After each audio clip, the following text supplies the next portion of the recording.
Saludos de nuevo en los nombres de Jesús y de María, en los corazones unidos de Jesús y de María. Pues un día más que el Señor nos regala escuchar a nuestra Madre Celestial, a la Virgen María, en una de las locuciones tan extraordinarias que dio al Padre Gobi. Son locuciones, como sabéis, extraordinarias que él recibía en el corazón y que conforme pasan los años, pues resultan cada día más necesarias meditarlas, profundizarlas y vivirlas, porque son más que nunca para nuestro tiempo.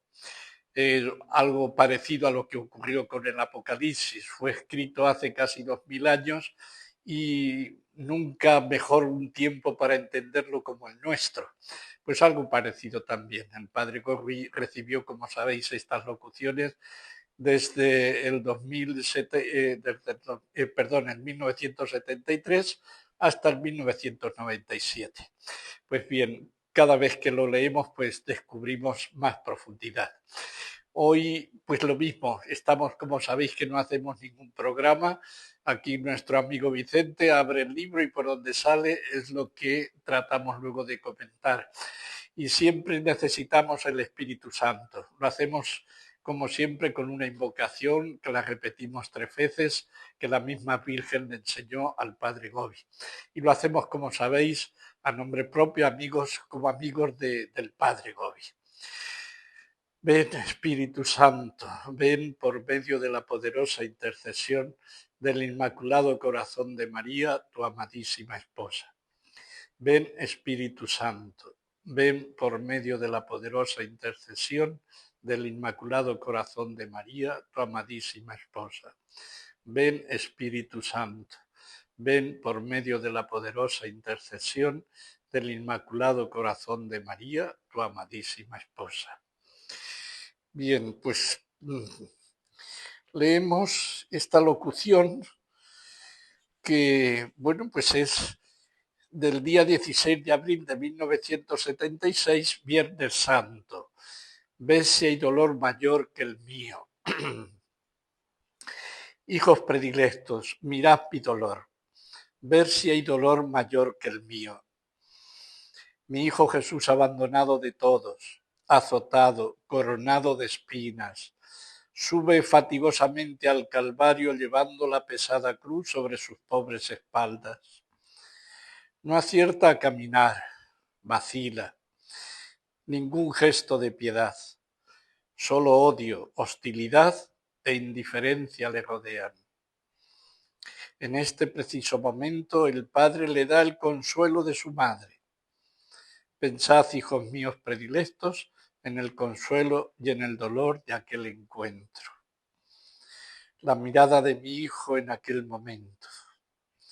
En mi corazón se abrió una herida que nunca se ha cicatrizado. Contemplad el dolor de vuestra madre mientras ve a su hijo crucificado, agonizante y muerto. Dolor por él que moría, dolor por vosotros.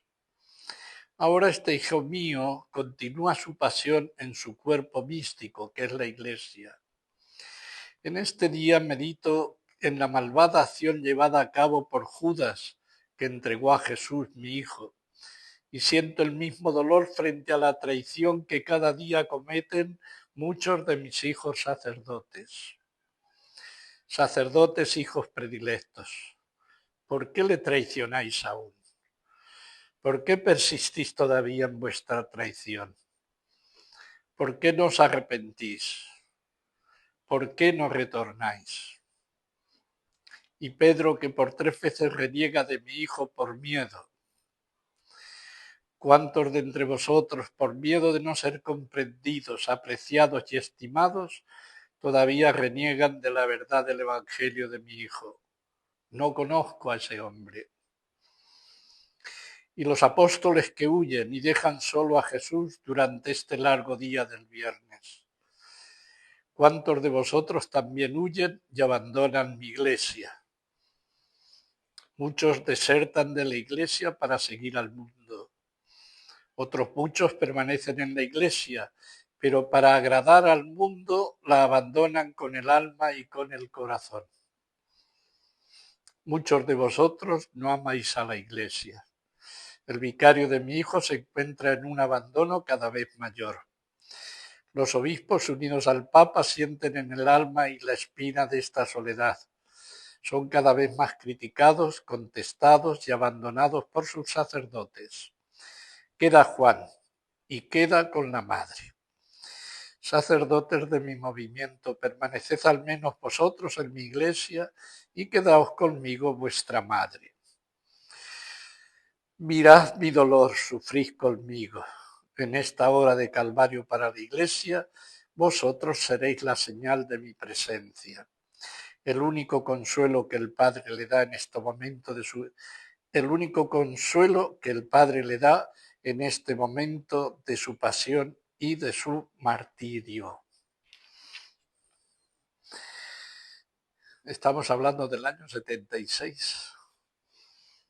Habían pasado prácticamente solo 10 u 11 años del concilio, esa primavera que se esperaba en la iglesia y lo que nos dice aquí la Virgen pues es angustioso. Vamos a ir comentándolo porque va haciendo, como veis, una actualización a la iglesia de hoy, a la iglesia de ese momento, del año 76, donde quien la presidía en ese momento era Pablo VI. Pues vamos a ir, como siempre, pidiendo al Espíritu que nos ilumine para este momento lo que la Virgen quiere de nosotros. Hijos predilectos, mirad mi dolor. Ver si hay dolor mayor que el mío. Hoy, día 23 de agosto, creo que es hoy cuando va a salir este cenáculo, en Santa Rosa de Lima. Si recordáis, es la primera, era hija de padres españoles, nació en Lima y fue la primera santa canonizada de Hispanoamérica. Ella con 20 años se marchó de monja con los dominicas y fue una gran penitente. A ella supo mirar como pocos esto que dice aquí la Virgen. Mirad mi dolor, mirad el dolor de Jesús. Necesitamos de nuevo reorientar nuestra mirada a lo más profundo. Nuestra mirada está muchas veces dispersa en cosas, en las noticias de cada día, y son tantas hoy. Estamos saturados de noticias no solo de cada país, sino de todo el mundo. Nos falta tiempo para conocer todas las noticias que hay en el mundo. Entonces fácilmente podemos perder la orientación de nuestra mirada. Cuando conducimos con un coche por una carretera, el oído puede ir escuchando una conversación, puede ir escuchando música, pero la mirada tiene que estar centrada en la carretera, sobre todo si tiene curvas y tiene su peligro. Así nosotros en medio de este mundo tenemos que centrar nuestra mirada en lo que importa. Y aquí la Virgen nos dice, mirad mi dolor, ved si hay dolor mayor que el mío, mirad mi dolor. Y claro, para nosotros no es un dolor de una persona cualquiera, es el dolor de quien en su corazón pues tiene toda la Santísima Trinidad, ama con el corazón de la Santísima Trinidad, a quien se le ha encomendado además como herencia todas las naciones, por así decir, toda la humanidad. Como herencia es para Jesucristo, lo sabemos, pero Jesús allí al pie de la cruz, al encomendarle a Juan, le encomendó toda la humanidad. Entonces el dolor de María, pues sabemos que es un dolor después del de Jesús, unido al de Jesús, infinito.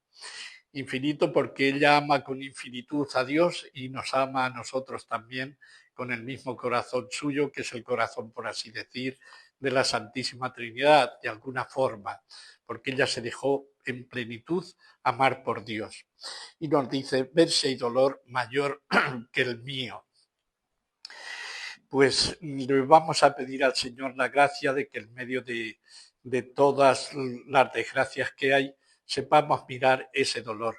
Porque si lo miramos como, por ejemplo, Santa Rosa de Lima o todos los grandes santos, cualquier dolor que nosotros tengamos o cualquier penitencia que hagamos, ella fue una gran penitente, Santa Rosa, pues nos parecerá poco, nos parecerá absolutamente nada comparado con el dolor de María. Mi hijo Jesús, abandonado de todos, azotado, coronado de espinas, sube fatigosamente al Calvario, llevando la pesada cruz sobre sus pobres espaldas. ¿Veis? El motivo fundamental del dolor de María es el dolor de Jesús. Son dos corazones unidos. Entonces, para María, la gloria de Jesús es su gloria, el dolor de Jesús es su dolor, la tristeza de Jesús es su tristeza. Es siempre, están al unísono, están latiendo al unísono. Lo que fue la muerte de Jesús para su cuerpo fue también de alguna forma para el alma, que no puede ser el corazón de María. Esa lanza le atravesó también su corazón. Entonces María late al corazón de Jesús. Suena con todo lo de Jesús en lo suyo. La única preocupación que tiene María, la primera vez que actúa en la Biblia, sabemos que es hacer lo que Él os diga. Ella nunca piensa en sí, siempre piensa en Jesús. Y ahora cuando nos habla es para llevarnos a Jesús. Siempre ella se pone en segundo lugar o en último lugar, porque lo único que sabe que le importa es nuestra salvación y sabe que solo Jesús es nuestra salvación. Mi hijo Jesús, abandonado de todos, azotado, coronado de espinas, sube fatigosamente al Calvario, llevando la pesada cruz sobre sus pobres espaldas. No acierta a caminar, vacila, ningún gesto de piedad, solo odio, hostilidad e indiferencia le rodean. Todo esto ya lo sabemos y lo tenemos muy presente, pero vamos a hacer un poco más hincapié en lo que sigue ahora a continuación. En este preciso momento el Padre le da el consuelo de su madre. Pensad, hijos míos predilectos, en el consuelo y en el dolor de aquel encuentro. Bueno, pues esto resulta también impresionante, ¿no? Esta humanidad de Jesús. Esta humanidad de Jesús que es Dios, pero al mismo tiempo es plenamente humano. Nosotros no sabemos cómo se unen, no sabemos simplemente cómo se unen alma y cuerpo, cuanto más cómo se unen divinidad y criaturidad, por así decir, humanidad. ¿Cómo puede ser una persona al mismo tiempo Dios, que lo puede todo, que va más allá de todo sufrimiento, por así decir, que es la vida, que no puede morir, y la humanidad, que sí que puede morir? Entonces, que el Dios Todopoderoso, que es Jesús, necesite también de consuelo, es algo impresionante. Es algo que nos deja un poco perplejos y que tiene que hacer que nuestra relación con Jesús sea distinta. Mirad, yo creo que en este sentido muchos cristianos, muchos sacerdotes tenemos que como que renovar nuestra fe, reorientar nuestra fe, porque en muchas ocasiones hemos convertido nuestra fe más en unos mandatos, más en una moral o en un contenido que hay que creer de cosas que hay que creer, que en una relación personal con Jesús. Lo más importante del Evangelio no son las normas, que las hay, no son los dogmas, que los hay, es la relación personal con Jesús. Y esto creo que estamos muy escasos. Mi experiencia incluso muchas veces cuando he estado en el confesionario es de muchas personas que no robo, no mato, casi no saben confesarse. No saben confesarse. Aunque luego en la misa lo primero que decimos es que yo he pecado mucho de pensamiento, palabra, obra y omisión. Luego en lo concreto no somos conscientes de que ese pensamiento mucho, que he pecado mucho de pensamiento, palabra, obra y omisión. ¿Y por qué? Porque nos ocurre esto, que la esencia del cristianismo no es un libro, como lo puede ser en los musulmanes el Corán. La esencia del cristianismo no es una norma, una ética, por grande y sublime que sea. No es una filosofía, es una persona que es Jesucristo. Y es Jesucristo, Dios y hombre verdadero, Hijo de Dios eterno e Hijo de María en un tiempo determinado y de una tribu determinada, con una sangre determinada. Es una relación personal. Y el cristianismo es eso, seguidores de Cristo. Nuestro seguimiento es el de una persona. Tenemos que calibrar nuestro bien y nuestro mal por nuestro seguimiento a Jesús, por nuestra relación personal con Jesús.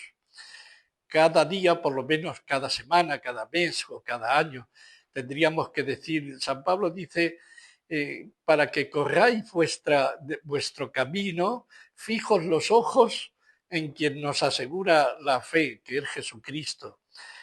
Correr, y muchas veces no corremos. Correr significaría hacernos esta pregunta.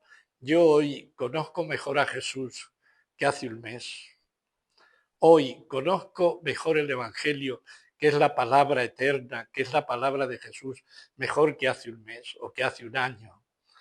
Hoy lo amo más que hace un mes o que hace un año.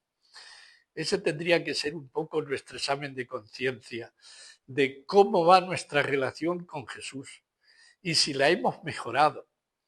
Porque el Señor dice que tenemos que amar al Señor con todo el corazón, con toda el alma, con toda nuestra mente, con todo nuestro ser, y que el que ame a sus hijos o a sus padres o a sus hermanos o a su esposa más que a él no es digno de él. Y ese amor tiene que crecer, porque el Señor cada día con su palabra, con sus sacramentos, nos da la gracia para crecer. Un árbol no llega a ser plenamente árbol, imaginemos un naranjo, hasta que no da el fruto, hasta que no da la naranja. Y nosotros tenemos que ser árboles que den fruto cada vez, como nos dice la promesa de lo que será la nueva tierra, que los árboles cada mes darán fruto y que sus hojas serán medicinales. Pues el árbol de nuestra fe, de nuestra esperanza, de nuestra caridad, tendría que crecer. Nuestra relación con Jesús tendría que ser cada día más la de la esposa enamorada, que cada día está más enamorada del esposo. Nunca olvidemos que la Iglesia es la esposa de Cristo, la esposa de Jesucristo. Y tenemos que crecer en santidad, tenemos que crecer en delicadeza en nuestra relación con Jesús y hacernos ese examen de conciencia. Amo a Jesús más que ayer. Y hay una cosa impresionante que es lo que nos dice aquí la Virgen, que en este amor por Jesús tenemos una parte increíblemente activa. Podemos consolar a Jesús. Si nos damos cuenta cuando vamos a misa o cuando oramos, lo que pedimos es que el Señor nos consuele, que el Señor nos dé la gracia de todo lo que nos hace falta.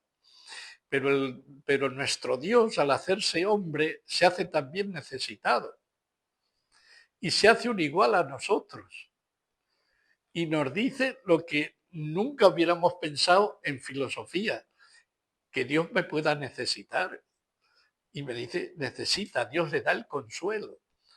No le da directamente el consuelo el Padre, directamente al corazón de Jesús. Se lo da a través de la Madre. Y recordamos aquello que una vez dijo Jesús, ¿quién es mi madre y mi hermano y mi amigo, el que hace mi voluntad? Entonces nosotros podemos ser también esa madre a través de la cual Dios Padre consuela a Jesús. Y esto, pues la verdad es que es increíble que podamos tener esta amistad, esta relación y que podamos ayudar a nuestro único Dios, al Dios omnipotente. Esto forma parte de una fe que solo los niños pueden entender. Le tenemos que pedir mucha luz y mucha infancia espiritual al Señor para entender este misterio de este Dios que se ha hecho necesitado por amor a nosotros y nos trata de igual a igual. Es increíble, por mucho que lo pensemos, nos quedaremos cortos. Dice así, no acierta a caminar, vacila, ningún gesto de piedad, solo odio, hostilidad e indiferencia le rodean. Imaginemos el dolor tan inmenso de María para soportar todo eso. Pero esto también es importante. María no se retiró. María no se retiró. Impresiona también, lo hemos leído alguna vez también en algún cenáculo, que la Virgen nos dice que no nos va a quitar el sufrimiento, pero que estará con nuestros sufrimientos, que siempre estará con nosotros, no nos lo quita. Vemos que eso lo hizo con su propio Hijo Jesús. María no le quitó el sufrimiento a Jesús y no nos lo quitará a nosotros, porque forma parte del misterio infinito del amor de Dios, de la misericordia divina y de la comunión de los santos. Nuestro sufrimiento, además de purificarnos a cada uno de nosotros, salva otras almas. El Señor nos ha querido corredentores con Él, increíble. Y el Señor nos pide que oración y sufrimiento por los demás. Y por la comunión de los santos, ese sufrimiento se transforma en el mayor amor y salva almas. Es increíble esto, pero sabemos que cuando la Virgen de Fátima, rezad para que las almas no caigan al infierno. Pues es un misterio impresionante el del poder de la oración y del acompañamiento de unos con otros. Pues aquí María nos dice con su ejemplo, lo mismo que no me quité de estar junto a mi hijo, a pesar de que mi corazón estaba lleno de dolor, estaré con vosotros, no os faltaré, no os lo puedo quitar, porque os quitaría un bien inmenso para vosotros y para toda la humanidad, pero estaré con vosotros para que lo soportéis con confianza, con fortaleza y sin amargura. En este preciso momento el Padre le da el consuelo de su madre. Pensad, hijos míos predilectos, en el consuelo y en el dolor de aquel encuentro. ¿Veis? Es un consuelo doloroso, es un consuelo doloroso que nosotros tenemos que agradecer a María porque pasará lo mismo con cada uno de nosotros. Su consuelo es doloroso. ¿Cuánto le tenemos que agradecer a la Virgen? A mí me maravilla un poquito, le pido al Señor para que nuestros hermanos protestantes que tantas veces no parece que con María no tienen mejor relación y soportan mejor a los apóstoles que a María, no sé por qué. Es algo curioso cómo tienen un poco como una cierta, pues no lo sé, como si nosotros nos exageráramos el amor a la Virgen María, pero es imposible, como decía Grillón de Montfort, de María nunca satis, nunca suficiente. María siempre nos, por mucho que veneremos a María, menos la adoración que solo le corresponde a Dios, todo el amor que tengamos a María, la confianza que tengamos en María, será siempre poca. Ella se merece mucho más. Pues vamos a pedir también al Señor para que muchos hermanos nuestros que creen en Jesús comprendan también este misterio de María que no falló. Todos los apóstoles fallaron, unos menos como Juan y otros mucho como Pedro o no digamos Judas, pero María estuvo ahí todo el tiempo al pie de Jesús. ¿Cómo no vamos a confiar más en María que en nadie?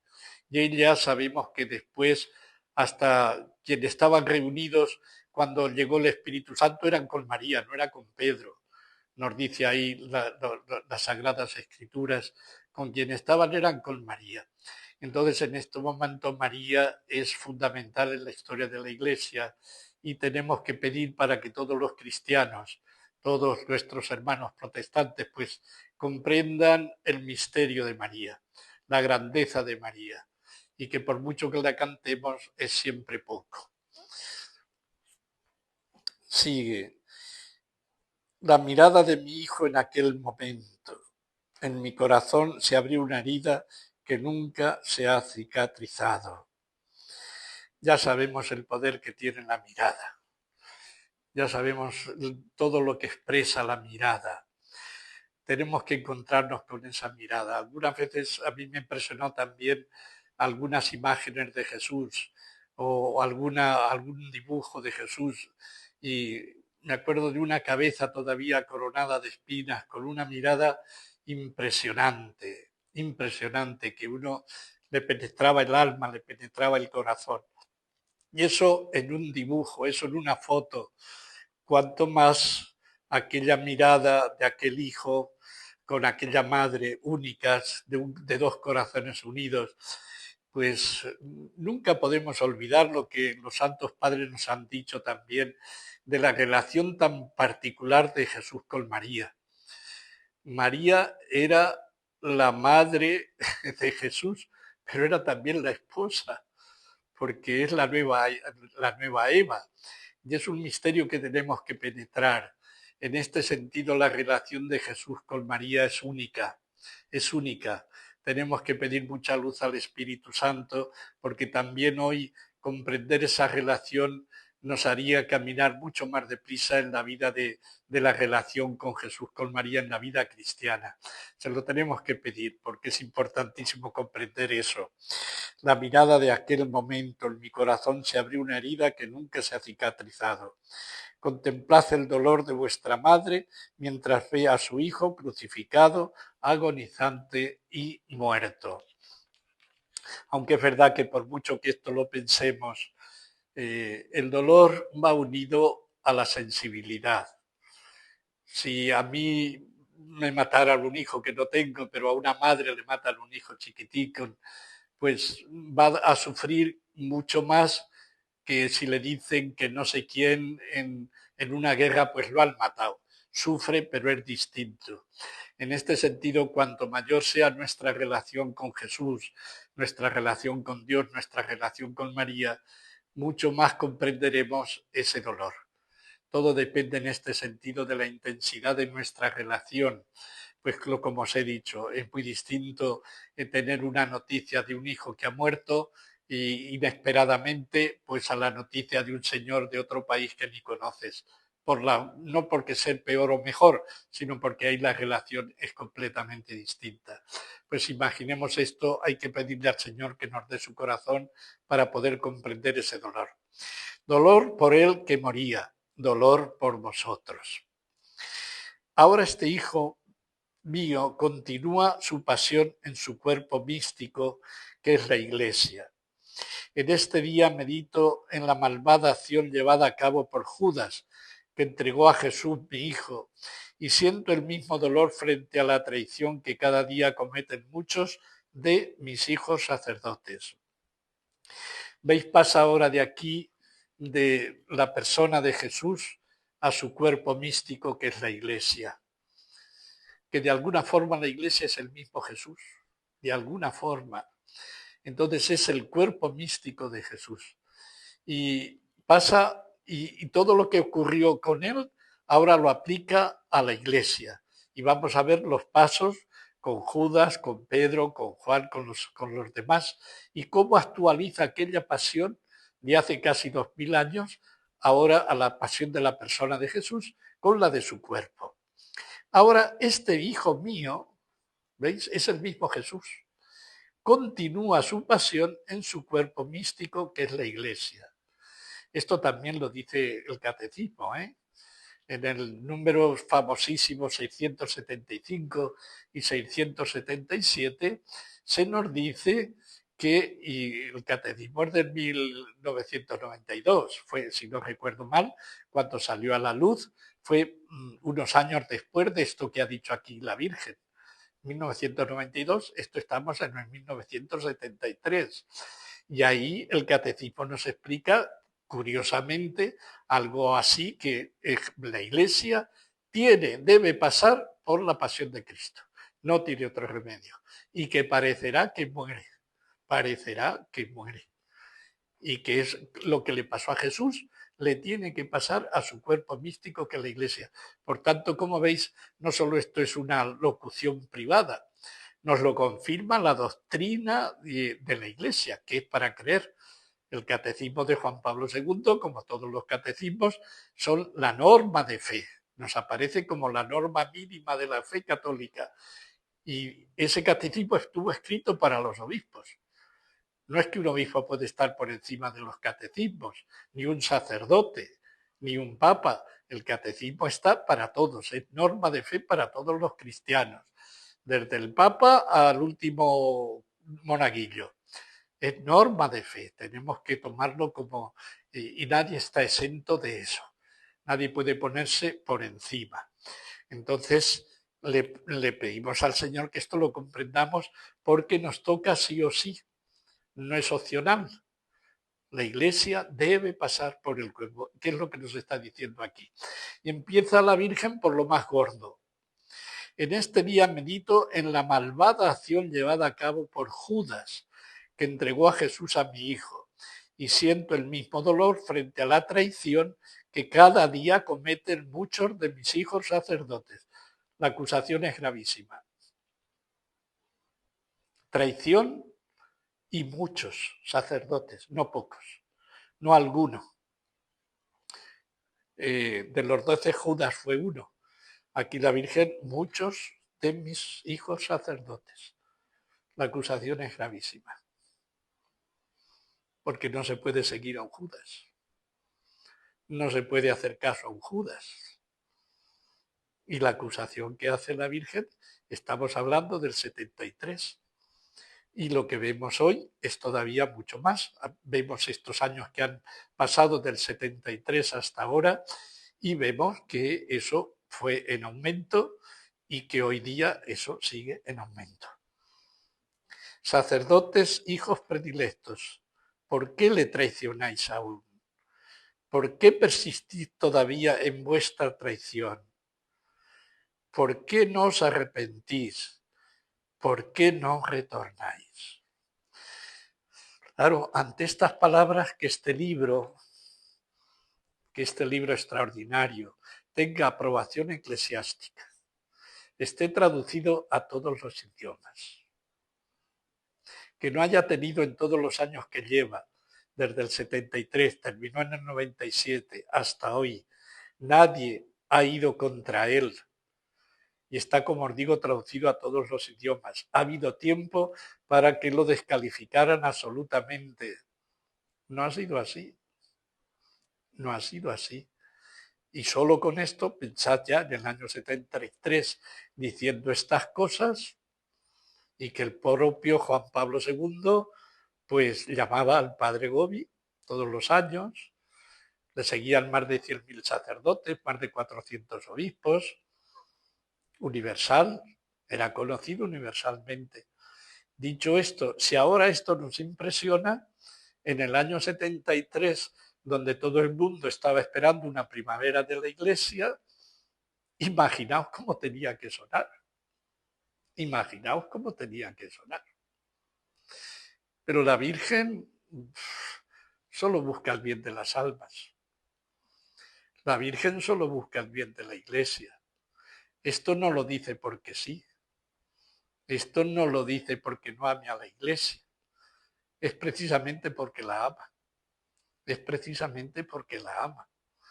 Entonces, esta acusación gravísima, pues hoy tenemos que tomarla muy en serio porque nos tiene que abrir los ojos de que no todo lo que parece eclesial es eclesial, que no todo lo que parece autoridad de la Iglesia es fidelidad a Cristo, sino que puede ser incluso traición. La cosa es tremenda. Sacerdotes, hijos predilectos, ¿por qué le traicionáis aún? ¿Por qué persistís todavía en vuestra traición? ¿Por qué no os arrepentís? ¿Por qué no retornáis? Son preguntas inquietantes, tremendas, que deberíamos hacerlas en la intimidad y deberíamos hacerla de decir, yo estoy traicionando o no estoy traicionando el cuerpo de Cristo. ¿Estoy traicionando a Cristo o no? Nunca olvidemos aquello de precisamente cuando Jesús se aparece a Pablo, ¿por qué me persigues? ¿Por qué me persigues? Es la misma pregunta que ahora hace aquí la Virgen. ¿No os dais cuenta que hacer todo eso es hacerlo al mismo Jesús? No es a cualquiera, es al mismo Jesús. Después de ver la traición de Judas, y dice, ¿por qué no retornáis? Fijaos de este detalle también de amor de la Virgen. Mirad una cosa, estoy súper convencido, no convencido, lo he dicho más de una vez. Si Judas hubiera vuelto a María a pedirle perdón como Pedro. Hoy Judas Iscariote sería San Judas Iscariote. Porque, ¿por qué no retornáis? ¿Por qué no volvéis? Aunque seamos Judas, no tengamos miedo en volver a María.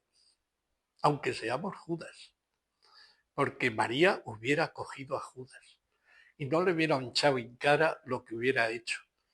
Le hubiera acogido como acogió a Pedro, como acogió a todos los demás. El corazón de María es semejante al de Jesús, que lavó los pies de Judas y sabía lo que iba a hacer.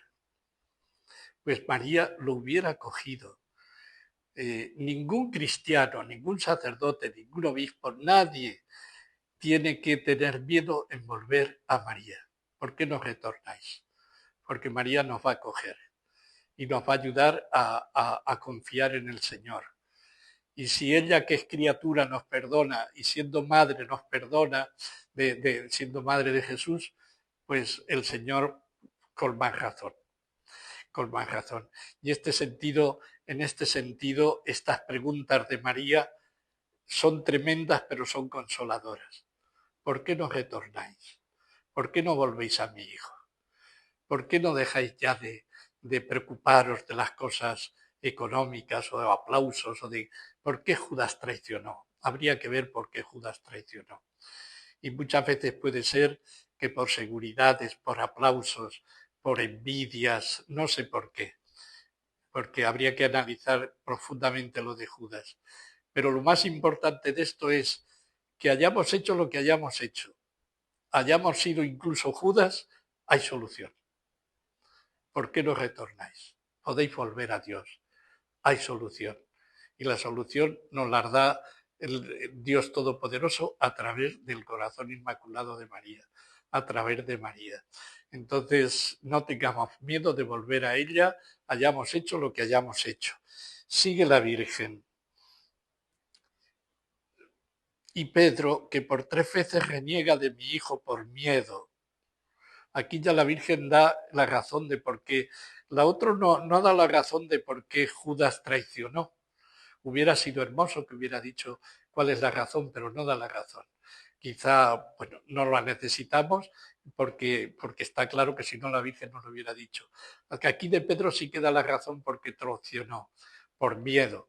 Quizá también por una imprudencia, porque se metió donde no debía y a pesar de la advertencia que le había dado Jesús. Pero ciertamente que lo último fue el miedo y una imprudencia. Dice, de mi hijo por miedo. Y sigue la Virgen, ¿cuántos de entre vosotros, por miedo de no ser comprendidos, atención a todo lo que va viniendo, sobre todo para nosotros sacerdotes, apreciados y estimados, todavía reniegan de la verdad del Evangelio de mi hijo? No conozco a ese hombre. No conozco a ese hombre. Y fijaos lo que dice, no conozco a ese hombre, lo une la Virgen a la verdad del Evangelio, a las palabras de Jesús. No lo une, por así decir, a la persona misma de Jesús, sino a las palabras de Jesús, a la verdad de las palabras de Jesús. Y esto también es importantísimo, porque no podemos separar lo que Dios ha unido. Y la persona de Jesús es indisoluble, es inseparable de sus palabras. No puedo aceptar a Jesús si no conozco sus palabras. No puedo creer en Él si no conozco sus palabras. Y además es que las palabras de Jesús son en muchos órdenes, son únicas. No hay nadie en el mundo que haya dicho yo soy la verdad y la vida. Y sin mí no podéis hacer nada. No solo un poquito, nada. El Padre y yo somos una sola cosa. Quien no come mi carne y bebe mi sangre no tiene vida eterna. Podemos hacer una lista interminable de frases únicas que nadie jamás en la tierra se ha atrevido a decir sobre su propia persona. O el que ama a su hijo o a sus hermanos más que a mí no es digno de mí. Como digo, la lista sería interminable. Entonces, no podemos separar lo que la persona de Jesús de sus palabras, lo que dice aquí la Virgen. Dice, por miedo de no ser comprendidos, apreciados, todavía reniegan de la verdad del Evangelio de mi hijo, no de su persona, sino de toda su verdad, de toda su verdad.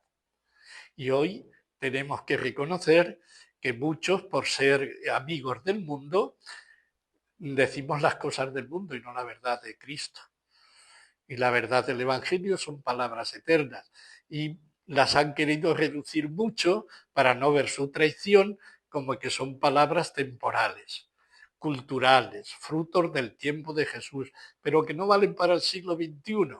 El siglo de la inteligencia artificial tiene poco que ver con el tiempo de Jesús, el tiempo de los romanos hace 2000 años, aparentemente. Pero sus palabras son para ese momento, para este y para dentro de 50 siglos. Porque Jesús es la palabra eterna de Dios. Y sus palabras son verdaderas y de vida para toda la humanidad en todo tiempo. Y muchos hoy de los teólogos, de los predicadores, reducen la palabra eterna de Jesús dicha en el Evangelio a palabras culturales, a palabras históricas de ese momento, pero no a palabras eternas. Y por eso se atreven a cambiar hasta la moral de la Iglesia. Y eso es un pecado contra el Evangelio. Eso es un negar, no lo conozco a ese hombre. No reconozco todo lo que dijo. Hoy nos resultan insoportables muchas de las cosas de Jesús, porque Él es un absoluto. No anda con pequeñeces o conmigo contra mí. No he venido a traer la paz, sino la división, la falsa paz. La falsa paz. Y entonces con Jesús no podremos andar con chiquitas. O lo amas o no lo amas. O lo adoras o no lo adoras. Pero no puedes hacer tibio. Es lo que nos dicen en el Apocalipsis, porque no eres ni caliente ni frío, te vomito de mi boca. Entonces, tenemos que tener cuidado porque hay una traición hoy a las palabras de Jesús, revestidas de mucha modernidad, de mucha psicología, de mucha filosofía moderna, pero en el fondo son la negación de Jesús. Incluso la Virgen en algún momento aquí nos dice, por ejemplo, que la teología de la liberación, que hace eso, mezclar la ideología comunista con el Evangelio y hacer un análisis de la realidad desde esa perspectiva, por ejemplo, comunista, pues la Virgen lo condena absolutamente, porque dice que eso es una traición al Evangelio, es una traición a Jesucristo. Traicionar la palabra de Jesús, traicionar el Evangelio, es traicionar al mismo Jesús. Es decir, no lo conozco. Y por desgracia, hoy tendríamos que analizar si muchas de las cosas que se nos dicen coinciden con Jesús dijo, yo soy el único camino. ¿Cómo nos pueden decir hoy que todas las religiones son iguales? Id y predicad, y el que se bautice pues se salvará y el que no se condenará. Decidme si no son palabras tremendas que hoy pocos se atreven a predicar con todas las consecuencias. Porque esas palabras hoy el mundo las soporta muy mal. O el concepto de pecado. ¿Cuántos jerarcas han hablado de que había que revisar toda la moral sexual de la Iglesia? Y estamos viendo todo esto con las bendiciones, por ejemplo, de parejas homosexuales. No se puede. No se puede cambiar la palabra de Jesús porque es eterna. Y hoy estamos contemplando una gran traición y una gran negación. No conozco a ese hombre. Veis que aquí cualquier punto de esto nos llevaría, madre mía, a bastante más. Y pasa a un tercer plano. Y los apóstoles que huyen y dejan solo a Jesús durante este largo día del viernes. ¿Cuántos de vosotros también huyen y abandonan mi iglesia? Muchos desertan de la iglesia para seguir al mundo. Otros muchos permanecen en la iglesia, pero para agradar al mundo la abandonan con el alma y con el corazón. Esto es lo más peligroso. Los que quedan o quedamos, pero luego es para agradar al mundo. Eso es lo más falso. No hay peor lobo que el vestido de oveja. No hay peor cristiano que el que permanece dentro, pero luego no quiere agradar a Dios y va al mundo. Eso es con mucho siempre lo peor, lo falso. Siempre la Iglesia, en ese sentido, ha visto siempre el enemigo peor en el de dentro, en el que parece que lo es, pero no lo es, pero desde el primer momento. Si analizamos bien el Evangelio, si analizamos los hechos de los apóstoles o las cartas de los apóstoles, vemos siempre que el enemigo peor de la Iglesia está dentro, que peor que los Pilatos o los Herodes o los fariseos, siempre la Iglesia lo peor lo ha tenido dentro. Los que han permanecido dentro aparentando una cosa y corrompiendo desde dentro, pero con la sonrisa, pero traicionando a Jesucristo, abandonándolo. Y sigue. Muchos de vosotros no amáis a la Iglesia. El vicario de mi hijo se encuentra en un abandono cada vez mayor. Aquí hay que subrayar que es en el momento que estaba Pablo VI. Esto porque, por desgracia, desde entonces acá, pues han ocurrido muchas cosas que han puesto en entredicho esta figura, no la figura, sino las personas que han estado en el, por ejemplo, con Francisco, etcétera, pues tenemos que, hay que recordar que esto lo dice con Pablo VI, al que pues le habían abandonado y le habían traicionado. Sobre esto hablaremos en otro momento también. Los obispos unidos al Papa sienten en el alma la espina de esta soledad, son cada vez más criticados, contestados y abandonados por sus sacerdotes. Vuelvo a repetir, era el tiempo de Pablo VI. Lo que hemos visto en los últimos años han sido muchas cosas increíbles, como la Pachamama, como que todas las religiones son iguales, como un sinfín de cosas que no van y que lo que nos indican es que esa traición ha crecido en intensidad y en altura. Y entonces estamos en una situación todavía mucho peor que la que aquí denunciaba la Virgen. Y estamos en este sentido hoy más que nunca necesitados del Espíritu Santo para distinguir siempre, incluso desde nuestra jerarquía más alta, dónde está la verdad y dónde no está. A la luz de lo que nos dice el catecismo, de lo que nos dice el Evangelio, por supuesto, y para nosotros también de lo que nos orienta este libro, que es extraordinario. Queda Juan y queda con la madre. Sacerdotes de mi movimiento, permaneced al menos vosotros en mi iglesia y quedaos conmigo, vuestra madre. Os vuelvo a recordar, lo he dicho alguna vez, no siempre lo puedo decir, pero aquí la Virgen cuando habla en movimiento es el movimiento que ella hizo, no el que actualmente lleva su nombre, porque ella no quiso que tuviera cosa jurídica. Y hoy el movimiento sacerdotal mariano tiene estatutos. Eso no corresponde a lo que quiso la Virgen. Para la Virgen era del movimiento sacerdotal mariano, no los que forman parte de unos estatutos y que aceptan esos estatutos, sino toda aquella persona consagrada a su corazón inmaculado. Esto es bueno que lo tengamos presente porque algunas veces hay algunas personas que lo olvidan. No lo podemos repetir continuamente, pero es así. Y como os he dicho, yo hablo en nombre personal y como amigos del Padre Gobi, esta especie de amigos que queremos seguir lo que dice el libro, pero independiente de esos estatutos que nunca los quiso la Virgen, nunca los quiso el Padre Gobi. Esto así como paréntesis.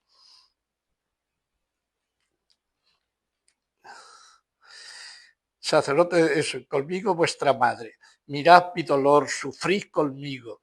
En esta hora de calvario para la Iglesia, vosotros seréis la señal de mi presencia. El único consuelo que el Padre le da en este momento de su pasión y de su martirio. Es tremendo. El único consuelo. ¿Quién será el único consuelo de Jesús? El único consuelo de María. Los que permanezcamos fieles a María. Curioso. Hoy, más que nunca, sí que va a ser cierta y actual, porque cierta lo es, aquella frase que dijo Pablo VI, no se puede ser cristiano sin ser mariano. Y hoy este libro y otras apariciones de la Virgen serán la mayor luz que vamos a tener para mantenernos firmes en la verdadera fe. Solo Juan, que estuvo con María, permaneció en Getsemaní. Perdón, en Getsemaní, no, en el Calvario. Solo el que permanezca con María. Y en estos momentos, solo los que hagamos caso de todo lo que nos dice Mariano en este libro, María en este libro, que está aprobado, como os he dicho, por la Iglesia, pues, y este libro nos dice el Evangelio y el Catecismo de Juan Pablo II como puntos fundamentales de referencia para que permanezcamos hoy en la verdadera fe.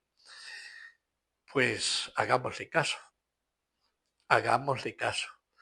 Sigamos con María, no nos separemos de María ni un milímetro, confiemos en ella, estemos con ella, ella que, como dijo San Pío X, es la maestra de los ángeles, que sea en estos momentos nuestra maestra.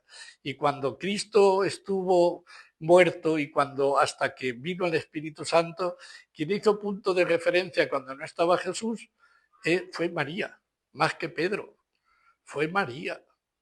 Y nos dicen los Hechos de los Apóstoles, como os dije antes, que estaban con María. No dicen con los apóstoles, estaban todos con María. El punto central fue María. Y para estos tiempos, quien recogió a los apóstoles en ese día de Sábado Santo hasta el domingo de Resurrección fue María. Y estamos en una situación parecidísima. Y por eso tantas apariciones de María hoy.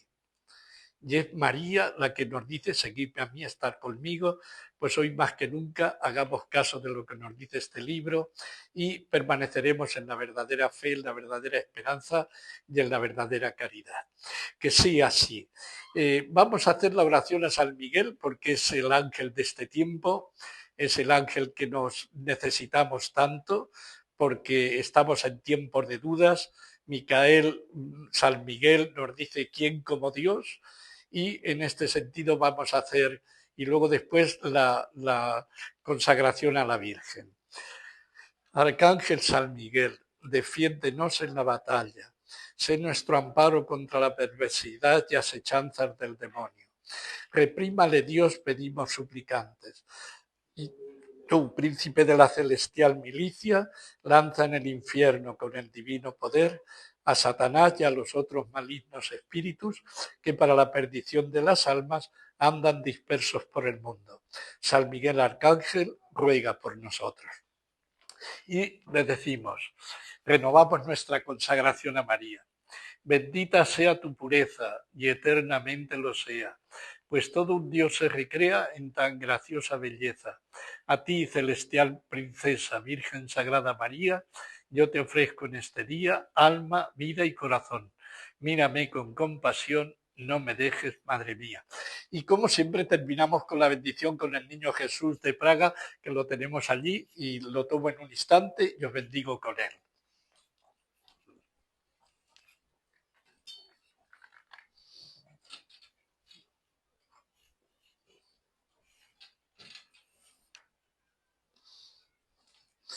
Lo hago sentado, debería hacerlo de pies, pero es para que se vea al niño Jesús, que es lo importante. Y la bendición de Dios Todopoderoso, Padre, Hijo y Espíritu Santo, descienda sobre vosotros y permanezca para siempre. Amén.